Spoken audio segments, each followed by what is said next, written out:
Halo semuanya, pada kesempatan kali ini saya Imtiazah Nila Hedana dan teman saya Aisyah Syam Oktavianti serta Sevian Eza Nur Hidayat akan memaparkan materi mengenai keterbacaan, teknik uji rumpang, dan kecepatan efektif membaca.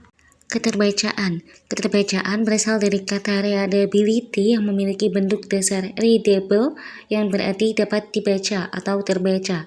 Dengan kata lain, keterbacaan adalah hal atau ihwal terbaca tidaknya suatu bahan bacaan tertentu oleh pembaca. Persoalan yang dibahas dalam keterbacaan ini adalah tingkat kesulitan atau tingkat kemudahan suatu bahan bacaan. Selanjutnya adalah kalimat yang diyakini dapat menentukan tingkat keterbacaan yang rendah adalah kalimat kompleks, kalimat panjang, kalimat inversi, kalimat ekstensi atau perluasan, kalimat transitif, dan kalimat pasif. Persentase jumlah kalimat tersebut mempengaruhi keterbacaan teks. Semakin tinggi persentase kalimat yang kompleks, panjang, inversi, dan indikator lainnya, maka semakin sulit untuk memahami teks. Kata yang diyakini berkontribusi terhadap keterbacaan adalah 1. Kata yang tak lazim, 2. Kata abstrak, 3. Kata kias, 4. Kata serapan, 5. Istilah, 6. Kata benda abstrak, 7. Kata tugas, 8. Akronim, 9. Bentuk kata, dan 10. Diksi. Proporsi kata dalam teks merupakan salah satu kriteria dari keterbacaan. Sebuah teks menjadi lebih sulit ketika proporsi kata meningkat. Selanjutnya ada formula keterbacaan. Paparan mengenai formula keterbacaan yang dikemukakan oleh para ahli adalah sebagai berikut. Formula keterbacaan yang sering digunakan untuk mengukur bahan bacaan pada tingkat rendah adalah rumus keterbacaan dari Speche. Dibuat pada tahun 1933.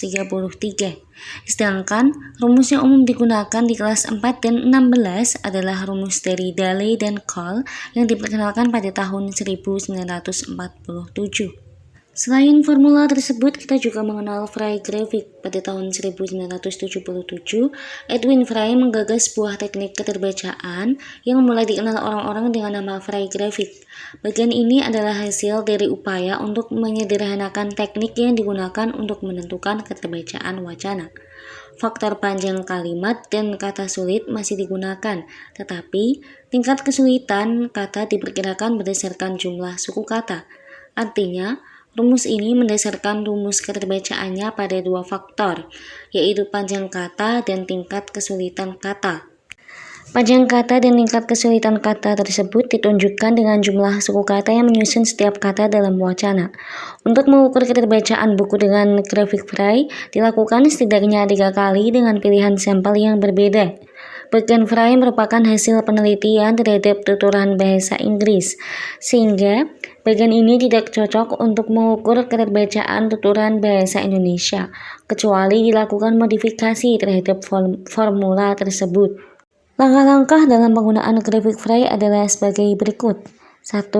Pilihlah penggalan wacana yang representatif yang akan diukur tingkat keterbacaannya. 2. Hitunglah sampai 100 kata dari wacana yang dipilih untuk dijadikan sampel yang akan diukur tingkat keterbacaannya. 3. Hitunglah jumlah kalimat dari 100 kata yang dijadikan sampel hingga per 10 terdekat. 4. Hitunglah jumlah suku kata dari wacana sampel. Angka dan singkatan diperlakukan sebagai satu kata dengan satu suku kata. 5. Hasil hitung pada langkah 3 dan 4 diplotkan atau dimasukkan ke dalam grafik Frey. Pertemuan antara garis vertikal dan garis horizontal menunjukkan tingkat kelas pembaca yang diprediksi dapat membaca bacaan yang diukur. Yang keenam, tingkat keterbacaan hasil pengukuran bersifat perkiraan. Penyimpangan mungkin terjadi sehingga keterbacaan tidak hanya seperti hasil pengukuran, tetapi bisa ditambah atau dikurangi satu peringkat. Manfaat dari menggunakan formula grafik Frey adalah untuk alat ukur keterbacaan sebuah wacana. Dengan demikian, kita akan mengetahui kemampuan seseorang dalam membuat wacana yang sesuai dengan tingkat keterbacaan. Grafik selanjutnya yaitu grafik Rieger.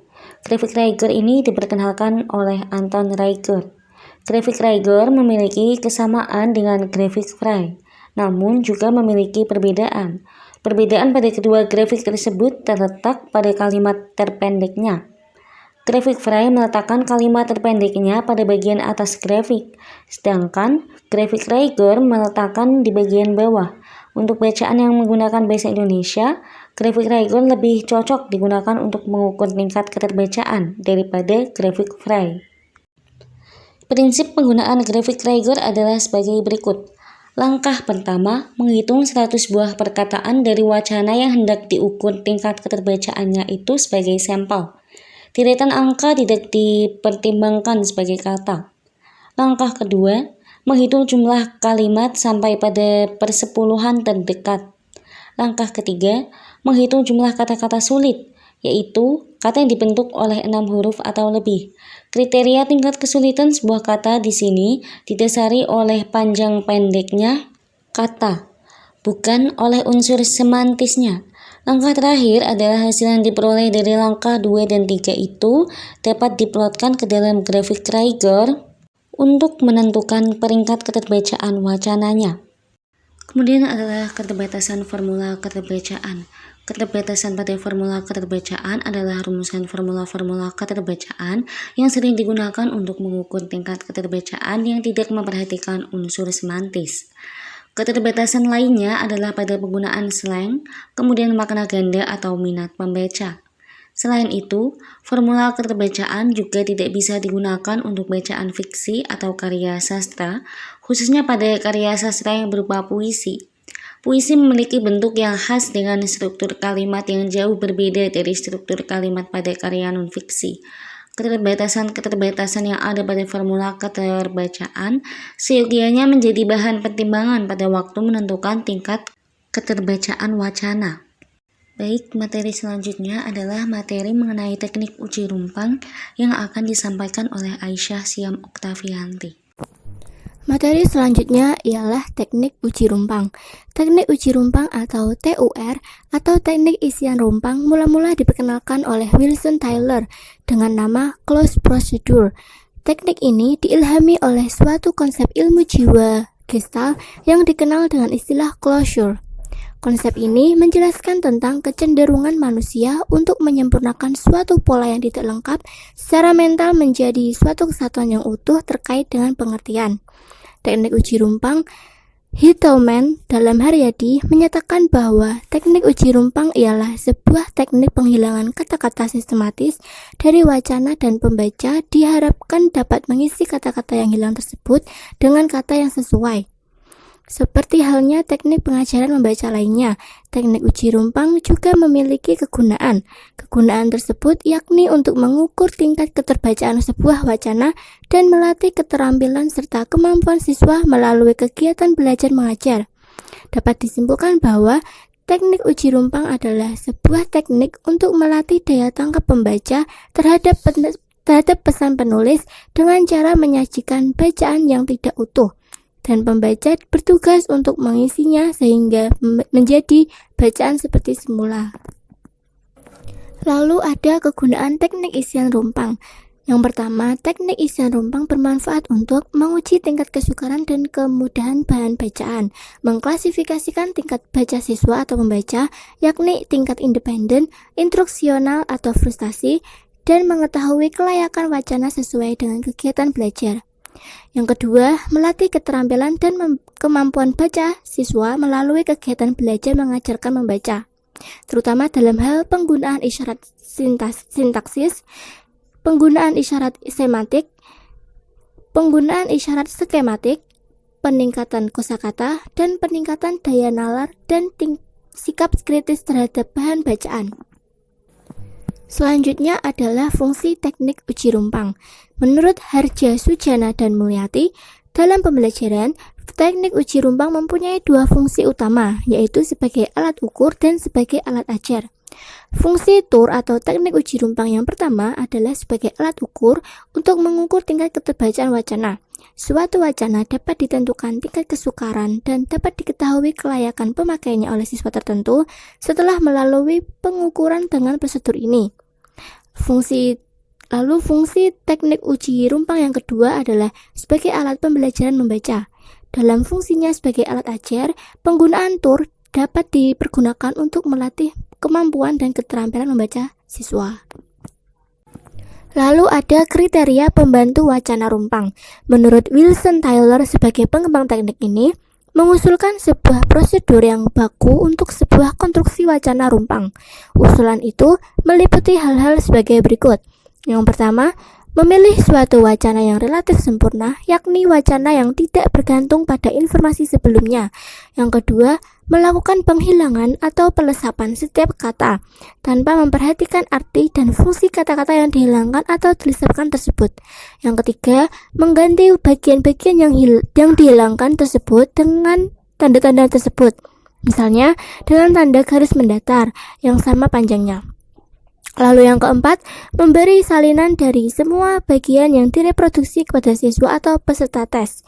Yang kelima, mengingatkan siswa untuk berusaha mengisi semua lesapan dengan jalan mengajukan pertanyaan-pertanyaan terhadap wacana, memperhatikan konteks wacana, atau memperhatikan kata-kata sisanya. Lalu yang keenam, menyediakan waktu yang relatif cukup untuk memberi kesempatan kepada siswa untuk menyelesaikan tugasnya. John Haskell menyempurnakan konstruksi tersebut dengan variasi sebagai berikut. 1. Memilih suatu teks yang panjangnya lebih kurang 250 kata. Kedua, biarkan kalimat pertama dan kalimat terakhir utuh. Ketiga, mulailah penghilangan itu kalimat kedua, yakni pada setiap kata kelima. Pengosongan ditandai dengan garis lurus mendatar yang sama panjangnya. Lalu keempat, jika kebetulan kalimat kelima jatuh pada kata bilangan, janganlah melakukan lesapan pada kata tersebut. Biarkan kata itu hadir secara utuh. Untuk dapat melihat perbedaan kedua kriteria pembuatan wacana rumpang untuk kedua fungsinya tersebut, di bawah ini disajikan sebuah pedoman yang dituangkan dalam bentuk tabel. Silakan Anda amati tabel berikut, kemudian renungkan letak perbedaannya. Kecepatan efektif membaca. KEM merupakan kepanjangan dari kecepatan efektif membaca, yakni perpaduan dari kemampuan motorik atau kemampuan visual dengan kognitif seseorang dalam membaca. Dengan kata lain, KEM merupakan perpaduan dari rata-rata kecepatan membaca dengan ketepatan memahami isi bacaan. Dalam proses membaca, terdapat dua komponen utama yang bekerja secara dominan, yakni kerja mata untuk melihat lambang-lambang grafis dan kerja otak untuk memahami dan memaknai lambang-lambang grafis tadi menjadi sebuah informasi yang utuh dan lengkap. KEM dengan speed reading atau membaca cepat. Kemampuan membaca cepat atau kecepatan membaca itu ditunjukkan oleh kemampuan membaca sejumlah kata yang dibaca dalam satuan menit atau kata per menit, yakni rata-rata tempo baca untuk sejumlah kata tertentu dalam waktu tempuh baca tertentu.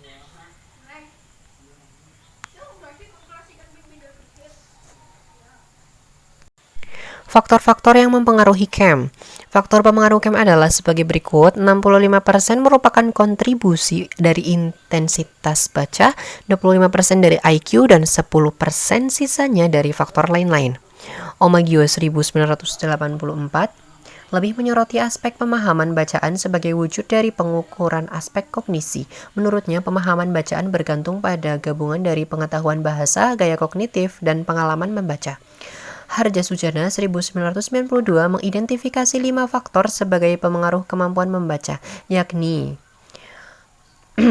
A. Latar belakang pengalaman. B. Kemampuan berbahasa. C. Kemampuan berpikir. D. Tujuan pembaca. Dan E. Berbagai afeksi seperti motivasi, sikap, minat, keyakinan, dan perasaan. Faktor pembaca ini pun menjadi pusat perhatian ahli lain, Hellman, Plair, and Rapley 1981, mengetengahkan 4 hal yang dianggap berperanan penting di dalam proses pemahaman bacaan, antara lain latar belakang pengalaman, tujuan dan sikap membaca, pengetahuan tentang berbagai tipe pengorganisasian tulisan, dan berbagai strategi identifikasi tulisan. Williams menyatakan materi bacaan yang disuguhkan dengan bahasa yang sulit menyebabkan bacaan itu sulit dipahami dan mengakibatkan kefrustasian bagi pembacanya. Keterbacaan menurutnya tidak hanya bergantung pada bahasa teks, melainkan juga bergantung pada pengetahuan pembaca tentang teks. 1. Faktor tingkat keterbacaan wacana. Hal ini mempengaruhi kecepatan baca seseorang. Satu, faktor tingkat keterbacaan wacana. Hal ini mempengaruhi kecepatan baca seseorang. Bahan bacaan yang tidak sesuai dengan peringkat pembacanya memiliki tingkat keterbacaan yang rendah. Bahan bacaan demikian tidak akan bisa dicerna dengan mudah dalam waktu yang relatif cepat. Pembaca membutuhkan waktu yang relatif lama untuk mencerna bahan bacaan yang tidak memenuhi kriteria keterbacaan. Dengan demikian, faktor keterbacaan wacana berkontribusi juga terhadap KEM. 2. Faktor minat dan motivasi seseorang dalam membaca. Hal ini turut berpengaruh terhadap kecepatan baca. Minat dan motivasi yang tinggi, baik terhadap isi maupun kegiatan bacanya, akan berdampak positif terhadap KEM seseorang. Dorongan intrinsik akan mendorong peluncuran gerakan mata secepat-cepatnya untuk segera memenuhi hasrat ingin tahunya.